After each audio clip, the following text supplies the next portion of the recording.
Bienvenidos sean todos a Punto de Encuentro, un espacio de construcción colectiva a través del diálogo. Mi nombre es Alejandra Saucedo y el día de hoy nos acompaña Fernando Sabater. Profesor de filosofía durante más de 30 años, ha escrito más de 50 obras entre ensayos filosóficos, políticos y literarios, narraciones y teatro. Ha sido investido con varios doctorados honoris causa otorgados por universidades de España, Europa y América. Además, ha formado parte de varios movimientos cívicos de lucha contra la violencia terrorista en el País Vasco. Sus libros han sido traducidos a más de 20 idiomas. Espero que esta charla la disfruten tanto como nosotros. Bienvenido, Fernando Sabater. Qué gusto tenerte acá. Hola, ¿qué tal, Alejandra? Buenos días. Fernando, me encantaría empezar preguntándote acerca de la filosofía. Estamos todos los días en escenarios muy complejos. Eso hace que nosotros nos encontremos con la filosofía de manera natural por el hecho de ser racionales y encontrarnos también en escenarios que nos invitan a la reflexión y a los cuestionamientos. Bueno, sí, efectivamente, yo creo que la filosofía ha sido un comportamiento relativamente natural, digamos, en el ser humano, desde que se aleja un poco de las respuestas tradicionales que da la religión, ¿no? Porque esos temas respecto al universo, a la vida más allá de la muerte, en fin, todas esas cuestiones muy trascendentes eran respondidas tradicionalmente por las religiones. Cuando ya el hombre empezó a dedicarse más a la ciencia y empezó a buscar más pruebas concretas de las cosas, etcétera, entonces la filosofía surge como una especie de religión adaptada a los nuevos tiempos, o sea, una forma de razón que se hace las preguntas, más o menos, algunas al menos de las preguntas tradicionales de la religión, pero planteadas desde un punto de vista humano y no sobrenatural. Fernando, hay algunas personas que confunden un poco lo que es la autoayuda con la filosofía. Me preguntaba si nos podías dar algunas luces al respecto. ¿Son similares? ¿Son muy diferentes? ¿Cómo lo ves? Bueno, por supuesto, primero hay que reconocer que ha habido filósofos que han hecho algo así como autoayuda. O sea, es decir, los estoicos o los epicúreos daban consejos de vida, explicaban a la gente cómo había que vivir. Por lo tanto, en algún aspecto es verdad que la filosofía ha tenido algunos rasgos de lo que hoy llamamos autoayuda. Pero claro, en realidad es algo muy diferente porque la filosofía está hecha de preguntas y la autoayuda está hecha de respuestas, ¿no? La autoayuda lo que hace es darte un catálogo de respuestas para hacer esto, para hacer lo otro, para llevarte bien con el jefe o con la novia o con lo que sea. Y en cambio la filosofía lo que está constantemente es haciendo preguntas y profundizando en las preguntas. O sea, no buscándoles una respuesta inmediata, sino más bien una respuesta que abra camino a otra pregunta más honda en el mismo terreno, ¿no? Por lo tanto, claro, la mayoría de la gente se impacienta con la filosofía. Dice, bueno, pero ¿qué hay que hacer? ¿Qué debo pensar? Pues ese es el problema. No hay una respuesta definitiva, ¿no? Fernando, y ante esta complejidad y este camino lleno de preguntas, pero también de algunos intentos de respuestas, creo que lo más lindo es la libertad propia del ser humano, que comienza justamente por ser racionales y no estar sometidos a nuestros instintos. Aparece también, creo yo, con el paso del tiempo, esa búsqueda por el sentido de la vida o cuestionamientos acerca del mismo. Y ciertamente es un proceso súper, pero súper personal e íntimo, pero también se da en un marco social, o sea, somos parte de una sociedad, en una cultura también nacemos y vivimos, ¿verdad? Entonces, ¿cómo se da un poco ese tridente entre la libertad, la sociedad y el sentido de la vida? Bueno, yo creo que es que la libertad es definitoria del ser humano. Sartre dijo que estamos condenados a la libertad, es decir, que no hay más remedio.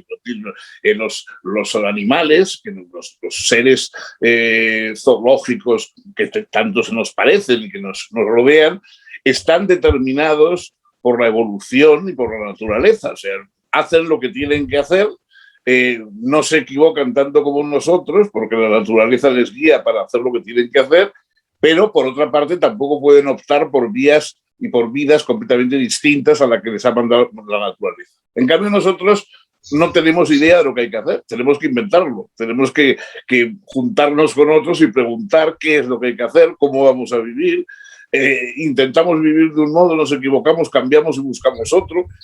Eso es la libertad, que no es algo cómodo ni fácil, sino que más bien es una cosa incómoda. Es decir, no, la libertad no es una especie de premio estupendo, es un problema, ¿no? Entonces, esa libertad que no podemos quitarnos de encima porque forma parte de nosotros, tiene que estar en el sentido de la vida, o por lo menos en el sentido que nosotros queremos darle a la vida. Es muy probable que, visto desde fuera, digamos, desde una objetividad imposible, la vida no tiene ningún sentido especial predeterminado. Si va a tener alguno es porque nosotros vamos a buscarlo y vamos a dárselo. Y para eso necesitamos emplear la libertad. Súper de acuerdo, Sabater, con todo lo que decís. Y me gustaría insistir un poco acerca de cómo ese sentido de la vida se va relacionando también con la sociedad en la que estamos. Es decir, yo creo que tenemos muchísima libertad para poder decidir cómo queremos vivir, pero también esa libertad encuentra ciertos límites en ese proceso de descubrir o construir un poco el sentido de nuestra vida, porque, bueno, estamos dentro de una sociedad. eh, y me pregunto entonces también si el sentido de la vida tiene como una marca cultural, es un sentido de vida mínimo compartido con los demás para poder convivir de manera amena. ¿Cómo lo ves? Claro, es decir, imagínate, una cosa es que nosotros, digamos, vayamos intentando inventar la vida y el sentido de la vida poco a poco, y otra cosa es que cada día, cada mañana al despertarnos tengamos que inventarnos la vida de todos. Sería insoportable, ¿no? No podríamos acabar nunca. Entonces, evidentemente, eso que llamamos cultura es una serie de respuestas ya aceptadas que están ahí, ¿no? Que más o menos todos nos acoplamos a ella o nos resignamos a ella, si quieres, y entonces no tenemos que inventarnos una vida nueva. Tenemos dentro de una vida que ya compartimos con otros, que es más o menos rutinaria, que conocemos sus pasos y sus determinaciones, pues dentro de eso podemos elegir un camino u otro, pero ya no tenemos que inventarlo todo. Ya tenemos una vida montada, una vida social, una vida en unas relaciones. Cuando vemos a otra persona sabemos cómo comportarnos con ella. Claro, luego ya hay una trascendencia, es que sabemos que cuando vemos a alguien le decimos buenos días para saludarlo. Luego ya, si nos vamos a enamorar de esa persona o no, eso ya es un paso distinto y evidentemente más personal, pero al menos sabemos cómo se empiezan las relaciones y cómo se mantiene uno dentro de un contexto civilizado con los demás, ¿no? Salud. Fernando, te insistía un poco o bastante quizá sobre esto de la cultura y el sentido de la vida, porque creo que marca un poco ese puente de alguna manera entre nuestra libertad y la cultura y esa innovación dentro de la cultura que se da por la libertad propia del ser humano que se desarrolla porque está dentro de una cultura. O sea, a mí me maravilla cuando me pongo a analizar un poco la complejidad de lo que vivimos día a día que de repente damos por sentado, pero al margen de eso, eh, entendiendo que la cultura la creamos nosotros y la innovamos nosotros, ¿verdad?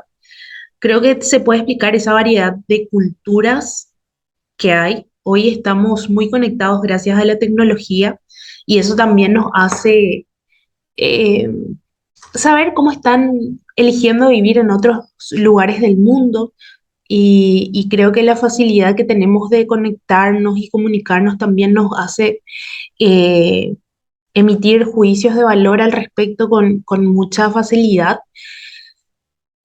Porque, bueno, de repente ante lo extraño y lo ajeno somos un poco más duros, eh, y me pregunto si existe o no un límite a la cultura, eh, porque, bueno, hay mucho que compartimos como especie humana, digamos, pero también hay mucho en lo que va variando la cultura de un lugar a otro. Bueno, primero tú dices que, claro, ahora estamos conectados, pero eso es algo reciente, es algo moderno. Es decir, durante muchos siglos los seres humanos han vivido en grupos separados por grandes distancias y por la ignorancia de unos de otros. O sea, en el siglo X, en Europa, pues la gente no sabía cómo vivían en China. Es decir, no es que estuvieran ni en desacuerdo ni en acuerdo, sino simplemente que ignoraban por completo cuáles eran las costumbres que había allí y viceversa. Y tampoco los chinos sabían cómo vivía la gente en Moscú o en París, ¿no? Entonces, hoy efectivamente somos conscientes de esa variedad de culturas que hay, porque estamos informados constantemente de las cosas y hay incluso en la televisión, etcétera, programas especializados en contarnos cómo vive la gente en Tailandia, cómo vive la gente en las Maldivas, ¿no? Bueno, evidentemente esto nos da idea de que la cultura es algo creado por nosotros. O sea, no, si tú ves un animal determinado, un tigre, por ejemplo, pues el tigre es lo mismo en Bengala que en un parque zoológico de Estados Unidos. O sea, es decir, los tigres en eso no tienen culturas distintas, fundamentalmente, sino que son y se comportan de la misma manera. En cambio, nosotros, los seres humanos, hemos optado por formas de vida completamente diferentes, por rituales distintos, por gastronomías enormemente diferentes, etcétera. Y por lo tanto, ahí está, se ve la obra de la libertad. La libertad es la que introduce la variedad y la diferencia. Y a veces, efectivamente, también el rechazo. Nosotros hay costumbres pues que nos parecen abominables. No sé, la ablación del clítoris de las mujeres en algunos pueblos africanos, no digamos ya, o el canibalismo, cosas por el estilo, o otras conductas que a nosotros nos resultan normales y que en cambio en otros sitios pues se ven como repugnantes o como, en fin, en hábitos alimenticios, etcétera.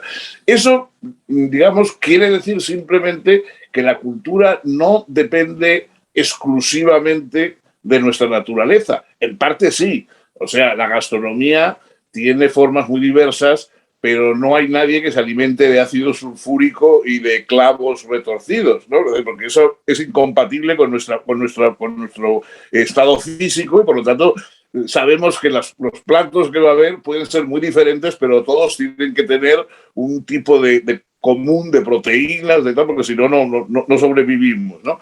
Entonces, la cultura en parte se adopta a nuestra naturaleza, que es la misma, que los seres humanos tenemos la misma naturaleza aquí que en la otra punta del planeta, pero en cambio, en la parte libre, en la parte de elegir si vamos a poner picante o no vamos a poner picante en la comida, etcétera, etcétera, ahí sí que ya hay una enorme diversidad de formas de vida, ¿no? Entonces, límites a la cultura, no. Yo creo que esa variedad, imagínate, por ejemplo, la diversidad que hay entre el mundo que vivimos tú y yo, más tú por ser más joven que yo, la diferencia que hay con lo que se vivía hace 50 años o 100 años. O sea, hoy hay jóvenes que no conciben que en el mundo existiera una época que no había teléfonos móviles ni había internet, ¿no? Se creen que dicen, no, hombre, eso está desde la prehistoria, está funcionando. Pues no. O sea, algunos hemos vivido muchos años y mucha gran parte de nuestra vida sin conocer esos avances. Entonces, la cultura va transformándose enormemente y va cambiando mucho con la técnica, con los conocimientos de unos y otros, vamos incorporando cosas. Hoy en todos nuestros restaurantes, en todas nuestras ciudades hay un restaurante chino, un pub irlandés, porque cosas que antes había que ir a buscarlas a su país, hoy las tenemos ya en el nuestro, ¿no? En fin. Fernando, también me gustaría que podamos eh, conversar sobre la libertad, el progreso y la responsabilidad. Creo que lo que hemos avanzado como especie ha sido gracias a nuestra libertad, a nuestra racionalidad, a nuestras habilidades para trabajar en equipo, a esa insatisfacción también que sentimos sobre lo que tenemos hoy, que sabemos puede mejorar, y a esa legítima ambición también que tenemos, ¿verdad? Obviamente todo en su justa medida, porque si no, los finales son trágicos, pero al margen del progreso y de lo que hemos logrado avanzar, creo que es súper importante hablar también de responsabilidad vinculada a nuestra libertad. Porque mucho hablamos de libertades, pero poco de responsabilidades y vos tenés una muy buena reflexión al respecto. Me gustaría eh, escucharte y compartir también esto con los demás. Bueno, en primer lugar, la libertad y la responsabilidad van indisolublemente unidas. Yo te diría casi que son lo mismo. Es decir, hablamos de libertad antes de actuar y hablamos de responsabilidad después de haber actuado. Pero en los dos casos quiere decir que tomamos el protagonismo de la acción. O sea, cuando yo soy libre para hacer algo, quiere decir que soy el protagonista de esa acción y después soy responsable de esa acción porque la he protagonizado. Entonces eso es inevitable. La gente que quiere ser libre sin responsabilidad es como si quisiéramos tener una izquierda sin derecha, es decir, o sea, que no hubiera, que quisiéramos cambiar las coordenadas del mundo, borrando las que no nos interesan en un momento determinado. Por lo tanto, yo creo que, digamos, tenemos que acostumbrarnos a que la vida, las opciones, etcétera, cada opción que tomas cierra otras puertas. O sea, no hay nada que limite más la libertad que utilizar la libertad. O sea, si yo salgo de viaje, no estoy en mi casa. Si yo me caso, no estoy soltero. Si yo me dedico a la agricultura, pues probablemente no tendré tiempo para dedicarme a la música. En fin, cada una de las opciones vitales que tomamos nos cierra, abre unos caminos, pero cierra otros. Y por lo tanto, siempre de alguna forma eso es característico del ser humano, estar desasosegado, estar inconforme con lo que es. O sea, los animales no se plantean problemas. A la hora de comer, comen, a la hora de dormir, duermen, a la hora de aparearse, se aparean, y a ninguno se le ocurre decir, pues qué aburrimiento de vida, yo quiero vivir de otro modo. No, eso, con eso se contenta. En cambio, los seres humanos cumplimos una serie de funciones elementales, pero constantemente también estamos imaginando, porque tenemos imaginación y tenemos sentido del tiempo, del futuro, ¿no? Estamos imaginando otras posibilidades. Y claro, eso introduce un elemento de insatisfacción, como decías, en la vida. Es decir, si estuviéramos satisfechos no habríamos nunca ni viajado, ni inventado cosas, ni nada. Todas las obras humanas son fruto de la insatisfacción, son fruto del deseo de novedad, del deseo de cambiar, de tener otras cosas. Eso es lo característico humano. Y creo también, Fernando, que es súper importante eh, entender que la libertad no implica omnipotencia. Mucho escuchamos que querer es poder, que dar el mejor esfuerzo que está a nuestro alcance va de alguna manera a garantizar el éxito y creo que eh, en un mundo con tanta tecnología y con tantas facilidades podemos también caer fácilmente en la ingenuidad de creer que tenemos derecho a todo, ¿verdad? Y vos haces una advertencia respecto justamente a esto, ¿verdad? Que la libertad no es omnipotencia, que el querer no implica necesariamente tener derecho a o lograrlo inevitablemente. Y creo que tenemos que entender que la libertad no es omnipotencia y que no podemos quererlo y tenerlo todo, ¿verdad? Claro, claro, desde luego. Por supuesto que no podemos elegir, o sea, podemos elegir cualquier cosa, pero sabemos que hay cosas que no nos convienen. Es decir, no podemos creer que todo es exactamente igual.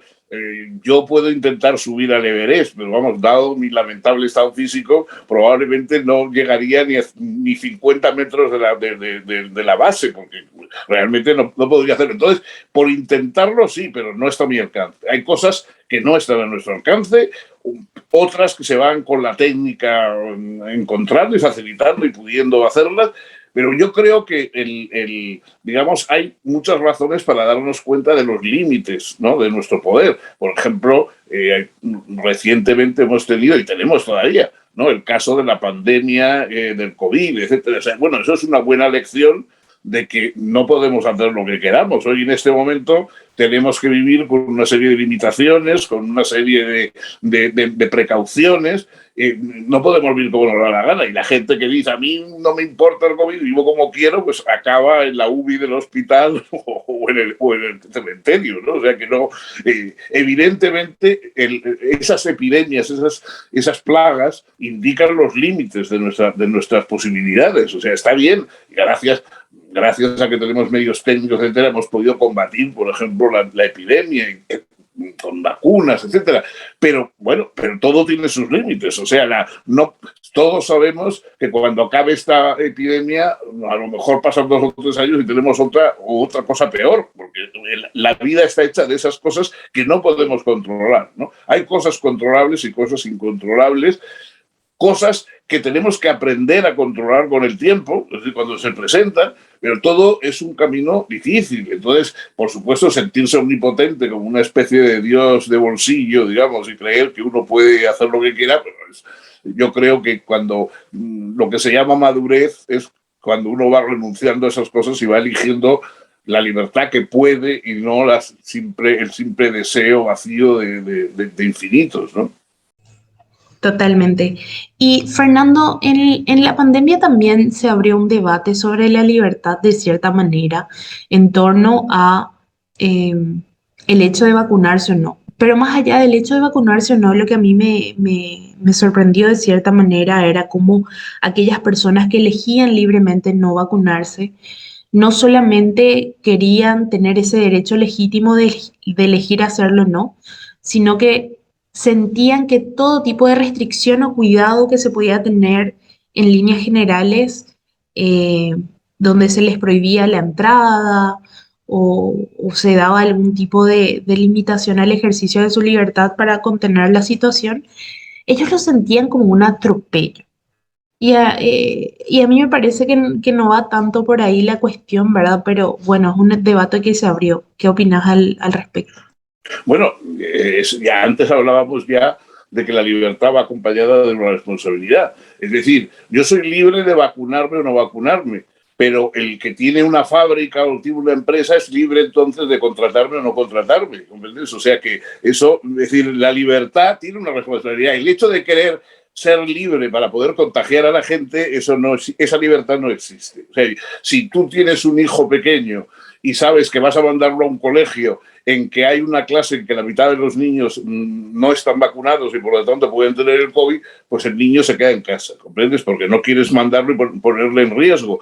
Entonces, sí, los otros niños, sus padres son libres de no vacunarlos, pero tú eres libre entonces de no querer ir a una escuela con niños sin vacunar, ¿no? De modo que la libertad, las protestas de las personas esas que dicen yo no me vacuno y además quiero hacer lo que me dé la gana sin restricciones, es un poco lo que decíamos antes de esas personas que quieren ser libres sin responsabilidad y que cuando se trata de decir hago lo que quiero, está muy contento, pero cuando los demás dicen, bueno, yo después de ver lo que usted quiere, tomo las medidas adecuadas para protegerme de lo que usted quiere, porque claro, a veces, o sea, también hay gente que quiere ir conduciendo a 250 kilómetros por hora borrachos en un coche, pero eso es una libertad que pueden tomarse, pero evidentemente los demás no queremos que se la tomen porque también estamos por ahí, podemos sufrir de esa consecuencia, ¿no? De modo que esos son debates que en el fondo indican hasta qué punto la gente entiende poco lo que es la libertad.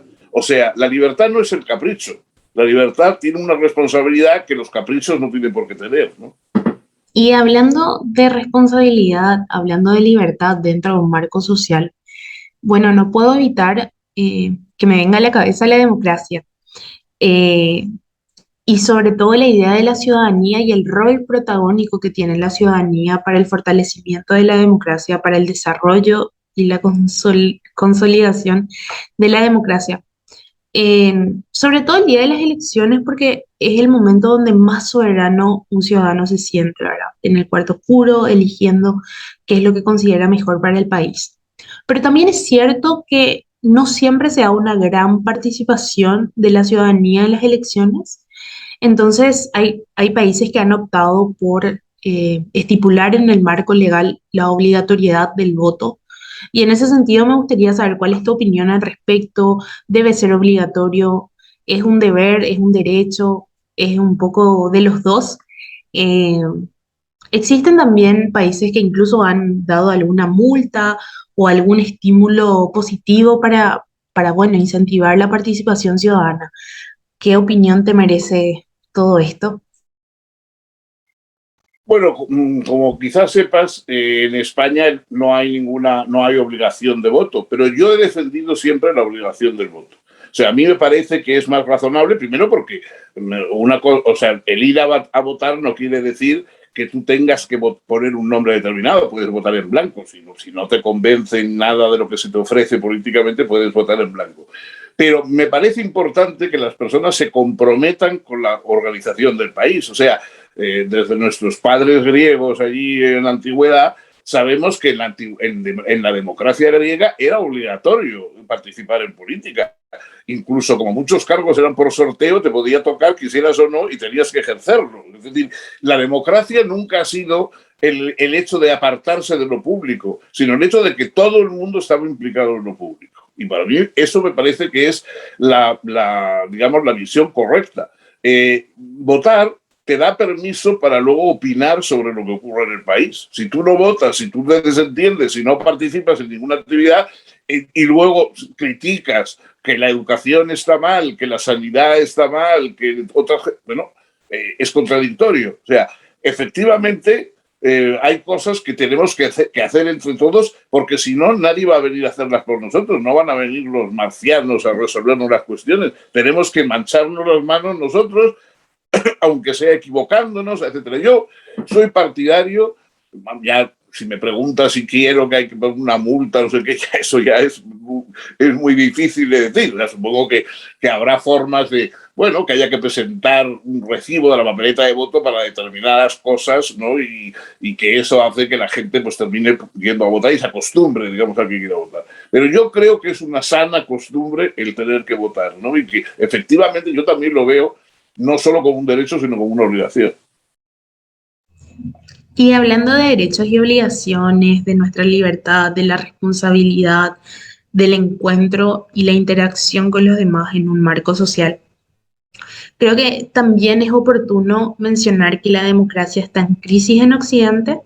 Esto es algo que ya lo vienen advirtiendo muchos autores y bueno, está estrechamente ligada a la calidad de la democracia con el rol de la ciudadanía y quizá la ciudadanía no ha sabido estar a la altura de las expectativas porque no ha tenido herramientas suficientes para conocer su rol y para desarrollarlo apropiadamente. Creo que tenemos que apostar por lo que es la educación cívica para que podamos entender cuál es la importancia de la política, por qué la democracia es preferible antes que una dictadura, por qué todos somos políticos en democracia, por qué tenemos que preocuparnos y ocuparnos por lo público, por qué lo público es nuestro y es de todos. Tener ciertas nociones básicas. Yo no tuve demasiada formación ciudadana, pero siempre tuve mucha inquietud por lo social. Tu libro, Política para Amador, a mí me ayudó muchísimo a poder canalizar y entender qué era lo que me estaba pasando. Mi papá me lo había regalado cuando estaba a punto de cumplir 18 años, a punto de convertirme oficialmente en ciudadana, y creo que eso marcó mucho de mi camino también.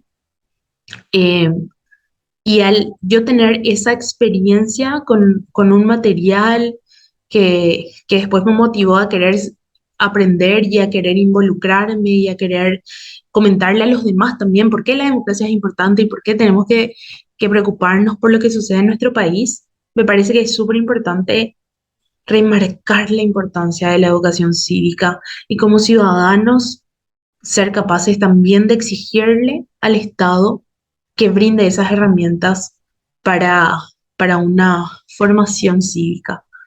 Esto es algo que vos también mencionás un montón en tus conferencias, en tus libros. Me gustaría saber qué tenés para decirnos acerca de la importancia de la educación cívica, no solamente acá en Paraguay y en España, sino en todos los países. Bueno, yo creo que en todos los países, ¿no? En fin, como ya me decías que habías leído La política para Amador, ya sabes que yo desde hace mucho tiempo, digamos, estoy un poco dando la tabarra con eso, ¿no? Con que hay que preparar a la gente porque la democracia es una gran maquinaria y tenemos que aprender a utilizarla. O sea, tenemos que aprender a utilizarla. Cuando compramos uno de estos, un electrodoméstico, cuando compramos un iPad o un iPhone o lo que sea, queremos que nos den unas instrucciones para saber cómo manejarlo, porque si no, no nos sirve para nada. Es decir, si tenemos en casa 2 o 3 aparatos maravillosos, pero no sabemos manejarlos y no sabemos qué botón hay que darle, verdaderamente es como si no tuviéramos nada. Entonces, la democracia también exige una explicación de por qué es mejor eso que otras cosas, o sea, por qué es mejor equivocarse uno que acierte otro por uno, ¿no? ¿Por qué eso es preferible? ¿Por qué unos sistemas políticos son mejores que otros? Lo cual no quiere decir que sean perfectos, porque quiere decir, los sistemas políticos son como nosotros, imperfectos, egoístas, etc. La gente que reprocha vicios a la democracia debería mirarse a sí misma al espejo y decir, y usted no tiene ningún vicio. O sea, pues esos mismos solo se comparte usted con otros muchos, ¿no? Entonces, yo desde luego creo que hace falta esa educación. En España hay mucho recelo ante la educación cívica porque sobre todo la gente más de derecha, religiosos, etcétera, piensan que va a ser que el Estado va a imponer una forma de pensamiento.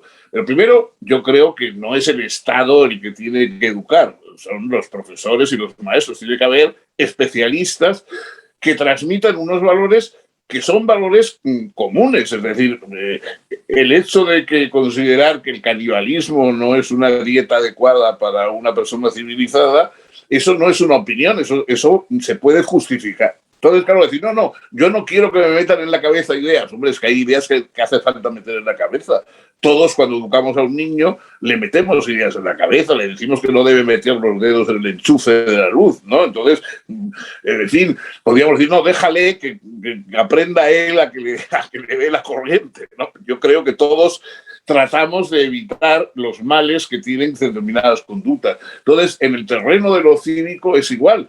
Es verdad que lo que no se podrá convertir en una materia dogmática como las matemáticas. O sea, las matemáticas o la física serán siempre materias mucho más exactas, mientras que la educación cívica estará sometida a revisiones, a cambios, a avances, etcétera. Bueno, porque es una materia distinta, ¿no? Pero porque es una materia que se refiere precisamente a las libertades humanas, y las libertades humanas están siempre en bullicio, ¿no?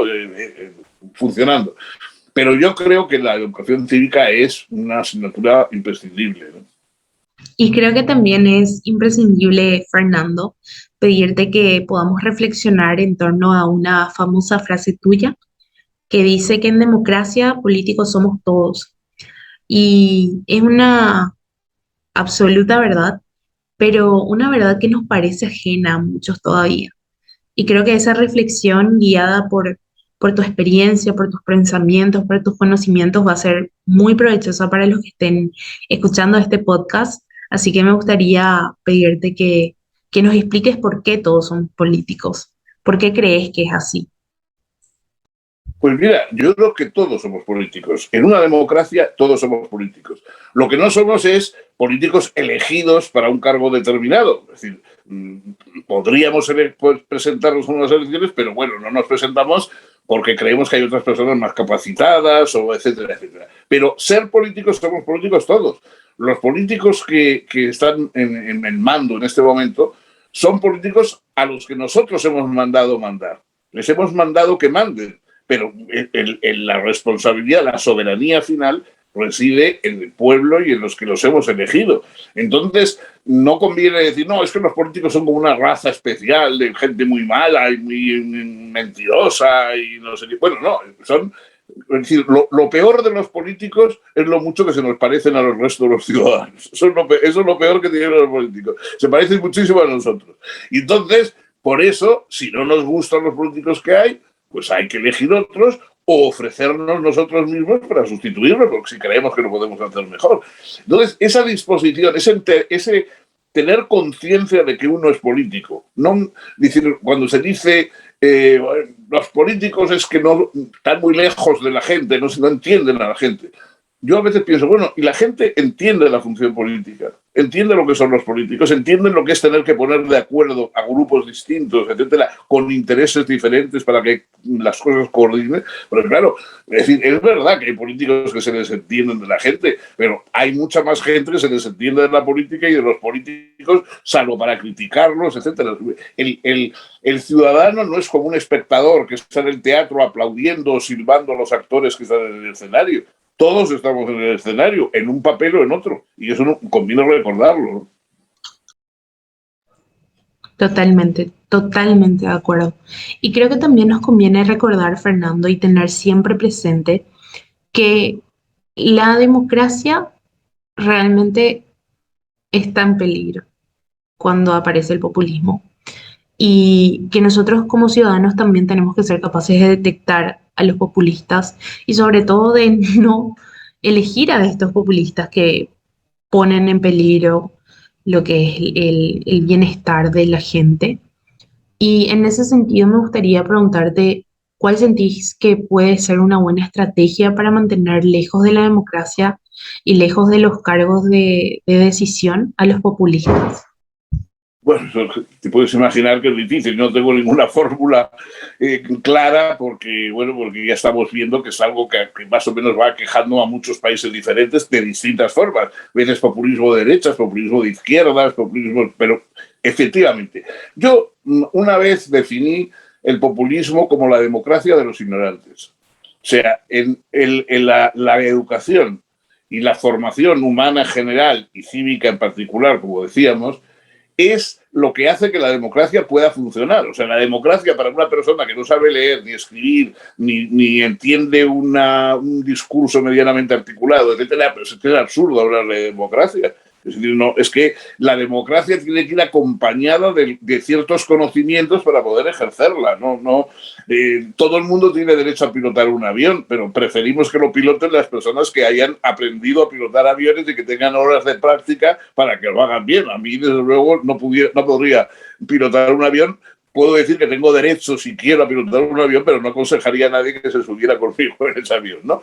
Entonces, yo creo que evidentemente debemos de acompañar la democracia de educación. Y quien no se preocupa por la educación de la gente, claro, luego no puede quejarse de que la democracia funcione mal, porque cuanto más ignorantes haya, yo siempre he citado muchas veces una frase de John Kenneth Galbraith, aquel economista, en fin, canadiense que vivió en Harvard y que fue muy influyente en su momento. Galbraith decía: todas las democracias contemporáneas viven bajo el temor permanente a la influencia de los ignorantes. Claro, es que eso es la verdad. Es decir, el temor de todos, del político, del ciudadano, es que los ignorantes ganen. O sea, porque claro, el ignorante será el que apoya al demagogo, será el que apoye las medidas absurdas, pero que suenan bien porque no ha tenido conocimiento para darse cuenta de que son errores, etcétera, ¿no? Entonces, si tú dejas que crezca la ignorancia, estás saboteando la democracia y estás poniéndola en peligro. O sea, la forma de luchar por la democracia no es bombardear países, sino educar a la gente. Eso yo creo que es la única forma que hay.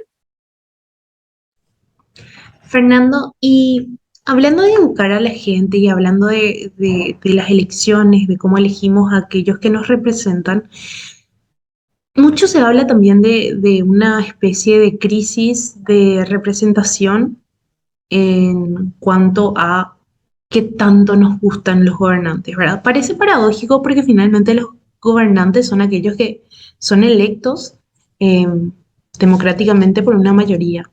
Entonces, preguntarte qué pensás acerca de eso, qué pensás acerca también del fenómeno de los outsiders, de aquellas personas que no tienen una carrera política, pero llegan a la política prometiendo innovación, prometiendo algo diferente. ¿Esto es bueno, es malo? ¿Cómo lo ves? ¿Sentís que es mejor optar por una persona que ya tiene experiencia o apostar, digamos, por lo nuevo, ya que lo que no, lo que conocemos no nos gusta demasiado. ¿Qué pensás sobre toda esta cuestión? Bueno, primero, decir, es verdad que la política no es una carrera como la medicina, o sea, no es lo mismo. Un político tiene que ser una persona que esté enterada de cómo se gestionan las cosas, ¿no? Que haya tenido una empresa, que haya sido profesor en un sitio, en fin, que tenga algún tipo de experiencia, porque solamente por, digamos, por una espontánea impulso así de divino, pues es difícil que nadie aprenda a gobernar, ¿no? Entonces, yo creo que, bueno, primero, que la política no se debe convertir en algo, en una especie de coto cerrado en que los partidos se reproducen a sí mismos. La gente en el partido está más preocupada por su puesto en el partido que por el país. O sea, que lo que quiere es que sean ellos los que salgan a ganar y tal y cual. Pero claro, buscar otro tipo de personas, una especie de seres puros y angélicos que estén fuera de la política, es sospechoso, ¿no? Es un poco lo mismo que esas personas que están disconformes porque en el hospital no les han curado el resfriado y van a buscar una bruja o van a buscar un chamán para que les cure, ¿no? O sea, bueno, es verdad que hay enfermedades muy largas, dolorosas, incluso incurables, que en los hospitales no saben curar, pero yo desde luego no me iría a una bruja que me diera una pócima para curarme una cosa que no me cure un cirujano que sabe del asunto, ¿no? O sea que creer que hay chamanes que van a curarnos de las enfermedades que no nos curan los médicos regulares es sospechoso. Es verdad que hay médicos malos, médicos que ejercen la medicina y no son muy buenos, pero siempre es más seguro buscar al médico dentro de un hospital que en la cueva del brujo, ¿no? Fernando, estuvimos hablando mucho de libertad y de responsabilidad y creo que sería bueno también hablar un poco acerca del arrepentimiento, porque esa libertad también nos da la posibilidad de equivocarnos. Es importante, creo yo, tener conciencia de los errores para poder aprender y crecer, para mejorar, pero sin caer en, no sé, en una tortura permanente por aquello que hicimos mal. ¿Cómo lo evitamos? ¿Cómo evitamos que la conciencia nos juegue una mala pasada? Bueno, eso tú misma lo has dicho, ¿no? Es decir, es verdad que hay que tener una conciencia de la responsabilidad. Yo te diría que tener conciencia es tener mala conciencia, siempre. Las personas que tienen conciencia suelen tener mala conciencia porque siempre hemos hecho cosas que no.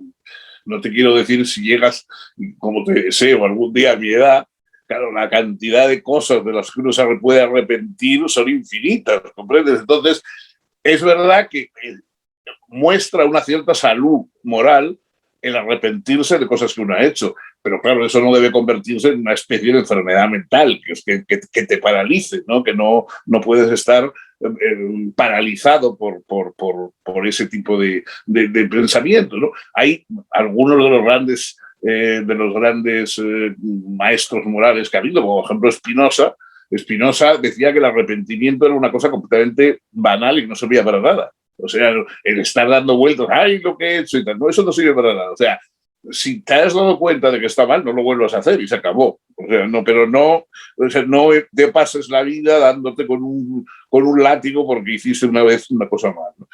Y yo creo que algo de eso hay. O sea, hay que tener conciencia, pero no tener una conciencia devoradora que te devore por dentro, ¿no? Porque eso es una psicosis, una conciencia.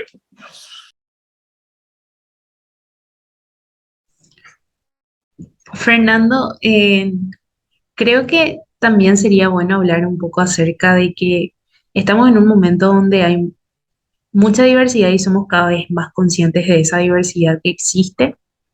Eh, en muchas ocasiones los demás van a pensar muy distinto a lo que pensamos nosotros y creo que eso es saludable en cierta medida.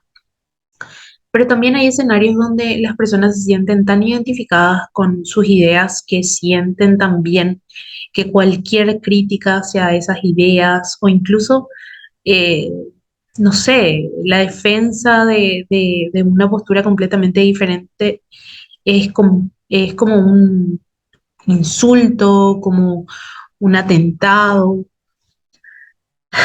Entonces hay como mucha sensibilidad, pero también es cierto que existen personas malintencionadas que bajo la libertad de expresión buscan hacer daño. ¿Qué opinión te merece este contexto? Bueno, todas las libertades públicas tienen límites, ¿no? Es decir, la libertad de expresión, como cualquier otra. O sea, tú estás en un teatro lleno de gente y de pronto te levantas gritando fuego, fuego, con lo cual causas una estampida de gente y hay 4 o 5 señoras que son pisoteadas por la gente y los matan.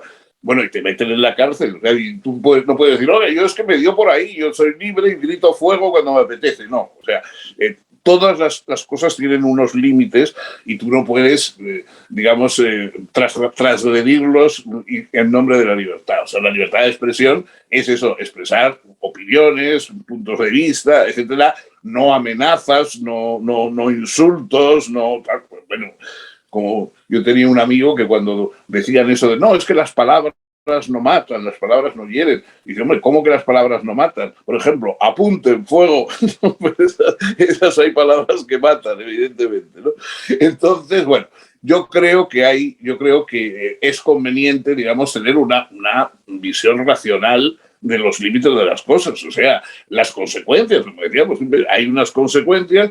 Entonces, hombre, yo dentro de eso es verdad que uno vive en una sociedad de personas libres, cada una con su humor, cada una con su... Entonces tiene que acostumbrarse a, digamos, blindarse un poco frente a las cosas. O sea, uno no puede vivir como si todo el mundo estuviera pendiente de lo que a uno le duele, de lo que a uno le da, porque bueno, no es así. O sea, hay cosas que a uno le pueden doler por razones biográficas, etcétera, etcétera, pero que otras cosas, gente la considera muy gracioso. Entonces, bueno, hay que saber un poco eso, quitando aparte los que son de mala intención y los que son ataques de mala intención, que esos evidentemente uno puede protestar porque son agresiones, hay agresiones verbales, lo mismo que hay agresiones físicas, pero fuera de eso, pues uno tiene que de alguna manera acostumbrarse a que el hecho de que haya libertad implica que uno a veces se sienta herido. O sea, el mundo no es exactamente como quisiéramos.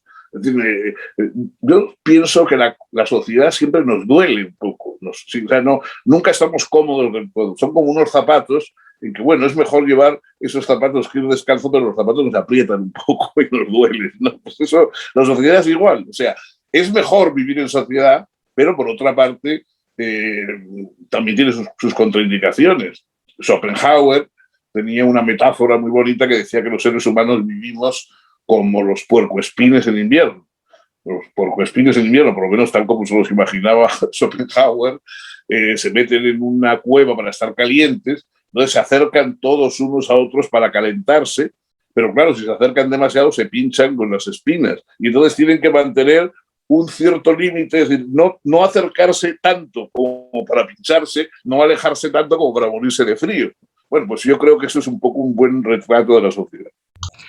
Fernando, vos también haces como una distinción entre las personas y las opiniones, mencionando que las personas son las que merecen respeto y no las opiniones equivocadas. Entonces, eso es algo que a mí me llamó mucho la atención porque se está tratando de instalar también ese paradigma de tenés que respetar la opinión de los demás sin importar cuál sea esa opinión. ¿Verdad? Eh, y de buenas primeras parece noble, pero puede terminar bastante mal. ¿Puedes explicarnos un poco más acerca de este pensamiento tuyo? Bueno, pues efectivamente, yo creo que todas las personas son respetables, pero no todas las opiniones. O sea, si me preguntas cuántas son 2 y 2 y yo te digo que 5, esa no es una opinión respetable y tú harás muy bien en no respetarla. O sea, no estaría bien que a partir de ahí me metieras en la cárcel, me fusilaras, etcétera. Eso no está bien, pero tampoco me vas a decir, bueno, pues nada, si usted cree que son 5, serán 5. No, no son 5, ¿no? Son 4. Entonces, creo que la salud mental está en defender las opiniones que uno considera correctas, pero sin agredir a las personas que dicen cosas que nos parecen incorrectas. O sea, las personas son las respetables, no las opiniones. Las opiniones son controvertidas, discutibles, e incluso todos hemos visto que hemos tenido una época unas opiniones muy claras y han pasado 20 años y hemos cambiado de opiniones, porque la vida es así, ¿no? Hablando de opiniones, Fernando, creo que eh, podría vincularse de alguna manera con la siguiente pregunta. Una de las pocas certezas que tenemos como seres humanos realmente es que no vamos a estar de acuerdo en todo con todos, por lo menos no todo el tiempo. Y aún así, aún siendo conscientes de cierta manera de la diversidad, seguimos eh, incomodándonos por lo diferente, seguimos desconfiando de lo extraño, seguimos con prejuicios. Eh, ¿Esto a qué se debe? ¿Cómo podemos tratar de subsanar esto de ver la diferencia como una condición para la rivalidad? Eh, ¿Qué salida tenemos para evitar esta polarización también que pone en peligro la democracia ahora? Bueno, porque nosotros buscamos, y eso sí que es una, digamos, una medida que yo creo que tenemos desde la evolución humana de las primeras sociedades, etcétera, tenemos el gusto por lo normal, por lo que se nos parece. En una época determinada eso debió ser importante. Cuando vivías en una tribu pequeña, oye, era importante que reconocieras a tus semejantes, a tus tal, porque eran los que te podían defender. Si salías de esa tribu y te encontrabas con la tribu de enfrente, ya no se podía ocurrir cualquier cosa. De modo que en una época determinada hemos buscado siempre protección con los que nos parecen, protección con los que son de los nuestros, ¿no? De aquí. Pero claro, eso tampoco se puede llevar a una intolerancia porque hoy vivimos en sociedades que no son tribales, que son mucho más grandes, que están llenas de personas diferentes y distintas, y entonces hay que aprender de alguna manera a disfrutar con las diferencias, aunque no las compartamos. Lo que no es obligatorio es que le gusten a uno todas las formas de vida y todas las diferencias que hay. A mí hay muchas que no me gustan. Es decir, tampoco hay que celebrar todo lo que a los otros se les ocurre. Lo que hay que hacer es respetarlo, ¿no? Entonces, había un teólogo medieval que tenía una norma que decía: en lo necesario, unidad; en lo no necesario, libertad; y siempre caridad.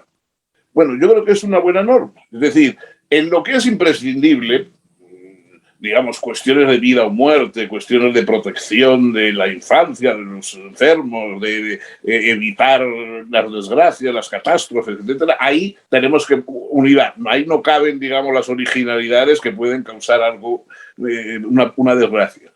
En lo otro, pues bueno, que cada uno las afronte como pueda, se vista como pueda, coma como pueda, ame como pueda, etcétera, etcétera, porque eso ya es libre. Y siempre que tengamos un fondo de caridad con los demás, de modo que de alguna manera entendamos que los seres humanos todos somos complicados, todos estamos en una situación más o menos, digamos, de desasosiego con nosotros mismos, y procuremos respetar eso, ¿no? O sea, una cierta tolerancia, ¿no? Una tolerancia a la diferencia, siempre que la diferencia no se base en un crimen o en un ataque a los demás, ¿no? Fernando, y bueno, antes que nada agradecerte de verdad por esta charla y ya para ir cerrando, me gustaría preguntarte por dos sentimientos o por dos sensaciones o por dos situaciones que creo son inevitables en la vida del ser humano. Me gustaría preguntarte qué valor podemos encontrar al dolor y a la soledad. Eh, ¿Cómo podemos hacer para que cuando ellos aparezcan, nosotros no desaparezcamos, sino que seamos capaces de afrontarlos y aprender, ¿verdad? Y poder seguir nuestro camino. Bueno, esto ya depende, ahí ya prácticamente estamos en esa libertad de las personas y de cómo gestionan su vida. Es verdad que la soledad puede ser el momento, digamos, de autorreflexión, de reunirse con uno mismo, ¿no? Para una serie de proyectos o simplemente para sentirse a gusto existiendo, porque en fin, vivir no es un empleo, ¿no? Parece que hay gente que vive como si tuviera un empleo y tuviera que estar a tal hora en tal sitio. No, no, vivir no es un empleo, o sea, uno puede estar tumbado en la hierba viviendo tan tranquilo sin hacer nada de más y bueno, y eso pues es interesante, ¿no? Y por supuesto lo mismo pasa con el silencio, etcétera. La soledad es, lo malo no es la soledad, yo eso ya se lo digo un poco en fin, desde alguien que ha conocido esas cosas y no de la manera más agradable, ¿no? Lo terrible es la ausencia de la persona que quieres. O sea, lo malo no es estar solo, al contrario, es una cosa que algunos a veces buscamos porque puedes trabajar, puedes estar más a gusto, etc. Lo malo es cuando estás solo de alguien, cuando estás solo de una persona que para ti era imprescindible y de pronto ya no está, desaparece. Esa es la parte mala. También hay que aprender a vivir, eso le puede ocurrir, a algunos desgraciadamente nos ha ocurrido, y aunque cuesta mucho y es muy doloroso, yo no soy muy partidario de esos, que el dolor enseña mucho. Bueno, yo prefiero que me enseñen con el placer que con el dolor, la verdad. No tengo capricho por el dolor. Pero es verdad que ya que se presenta el dolor, aprovecharlo para bien. O sea, todas las cosas que nos pasan podemos utilizarlas para mejorar. Es decir, no creo que haya que buscarlo, no creo que haya que buscar los dolores y los sufrimientos, no tengo ninguna afán masoquista, pero si se presentan, que se presentarán, porque en la vida se presentan siempre, pues tratemos de utilizarlos a nuestro favor. Fernando, estuvimos hablando mucho acerca de la libertad y de reflexiones a partir de la libertad. No quería dejar pasar una que gira en torno a la meritocracia. ¿Qué tan, qué tan válido es el mérito cuando realmente no partimos todos de la misma base? Yo creo que esa libertad también implica muchas diferencias y creo que la igualdad absoluta no va a ser posible. Creo que el discurso puede sonar bastante lindo, pero que si nos ponemos a escarbar un poco nos vamos a dar cuenta que también, eh, como todo extremo, puede tener algo negativo, muy negativo. Hay quienes mencionan que hay como una especie de tiranía en el mérito cuando la sociedad no es equitativa, cuando no todos tenemos el mismo punto de partida. ¿Vos qué pensás al respecto? ¿Qué opinión te merece esa premisa? Bueno, primero es verdad que, o sea, que el mérito siempre es relativo, o sea, es decir, siempre uno tiene mérito, pero ha tenido unas facilidades que otras personas no han tenido. O sea, yo, por ejemplo, creo que Plácido Domingo tiene muchísimo mérito y canta muy bien, pero es verdad que desde pequeñito tuvo una voz que no he tenido yo nunca. Entonces, en fin, no puedo vivir acomplejado, pero por otra parte tampoco resentido. Me alegro de que él haya desarrollado, con su mérito propio, haya desarrollado un don del que todos podemos disfrutar, ¿no? Entonces, a mí el mérito me parece la mejor forma de organización social, mejor que sea hereditario los cargos, o que solamente tengas el hijo tenga lo que le ha dejado el padre y nada más, ¿no? Yo creo que es importante que cada uno se labre, digamos, como suele decirse, un futuro, etcétera, pero sabiendo que eso no siempre está mediatizado. O sea, no todos los pobres son pobres porque es que se han portado mal y son perezosos, y etcétera, etcétera, ¿no? Muchos de ellos han tenido mala suerte, han tenido unas desgracias que no han tenido los demás, han tenido unas condiciones tan difíciles que no han podido desarrollarse. Evidentemente, una sociedad es más perfecta cuanto más iguala las condiciones de partida de todos los miembros. O sea, cuando en una sociedad bien organizada, en que la gente parte de situaciones muy parecidas, bueno, pues de alguna manera la meritocracia es la mejor forma, porque ya si salimos todos de la misma línea de partida, el hecho de que unos lleguen antes a la meta que otros, pues tiene un significado de que las personas tienen más mérito que otras, ¿no? Pero bueno, tenemos que saber también que todas las personas tienen unas condiciones naturales que otros no tienen. O sea, no es lo mismo nacer con el físico de Johnny Depp que con el mío. Quiero decir, o sea, que hay gente que tiene más suerte y que nacen con una simpatía o con una inteligencia natural, etcétera, que otros no tienen. Entonces, creo que el mérito está bien, creo que el mérito es mejor que otras formas digamos, de reparto social, pero siempre tiene que estar, digamos, pensar que el mérito es importante cuando va bien, pero que a veces cuando las cosas van mal no es siempre por culpa de la persona que está. O sea, no hay que pensar que lo mismo que hay un mérito para el bueno, el que está mal es que ha tenido un castigo por sus vicios. No, eso puede ser otras razones, ¿no? Fernando, y ahora sí, la pregunta final. El tema que abordas en uno de tus últimos libros, el amor. Quisiera saber un poco más acerca de tu concepto de amor, qué, qué es el amor para vos, qué te inspira. Pues mira, para mí el amor, digamos, utilizando la palabra en el sentido un poco trascendente del término, ¿no? Las expresiones habituales de hacer el amor o de decirle pasar un fin de semana divertido con alguien, bueno, no, eso me gusta y me parece estupendo, pero no es a lo que me refiero. El amor de verdad es cuando dejas de vivir para algo y empiezas a vivir para alguien.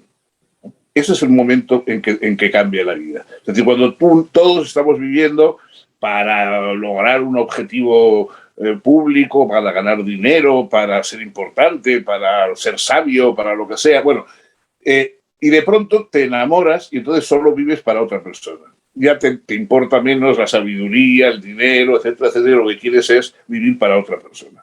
Entonces, el amor es eso, pasas del algo al alguien. Y a mí eso es lo que me parece que es, digamos, más importante del amor, porque yo creo que los seres humanos estamos destinados unos a los otros, no a las metas que nos ponemos, que están muy bien, pero que en fin, todos son en el fondo entretenimientos hasta que llega la muerte que hemos inventado, ¿no? Pero lo importante es nuestro reconocimiento de la humanidad de otros, o sea, el que piensas gracias por existir, ¿no? A la otra persona, o sea, gracias por existir. Eso yo creo que es lo importante del amor y a veces no se presenta a todo el mundo, no todo el mundo lo sabe reconocer y a veces se le presenta a uno y uno lo pierde, ¿no? Excelente cierre, Fernando. Muchísimas gracias por tu tiempo, por este compartir. Quería también pedirte por último un libro y una frase final que nos quieras dejar. Un libro, dices. Bueno, claro, los libros yo creo que son una cosa también enormemente ligada a cada persona. Hay quien le gusta la novela, a quien le gusta el ensayo, a quien le gusta... yo dentro de mi campo un poco más especializado, que es la filosofía, yo siempre cuando me dicen, ¿qué libro de filosofía? Yo siempre recomiendo el On Liberty de John Stuart Mill, sobre la libertad de John Stuart Mill. Me parece siempre que es uno de los libros, es fácil de comprender, está muy bien escrito y trata de un tema que a todos nos interesa. De modo que yo el On Liberty lo recomendaría como libro. Y luego, como frase, pues, bueno, esta es mía, pero vamos, no es nada trascendente. Yo creo que nadie puede hacer nada por el que ama más que seguir amándole. Y que no debemos olvidar que lo único que podemos hacer por los que amamos es seguir amando.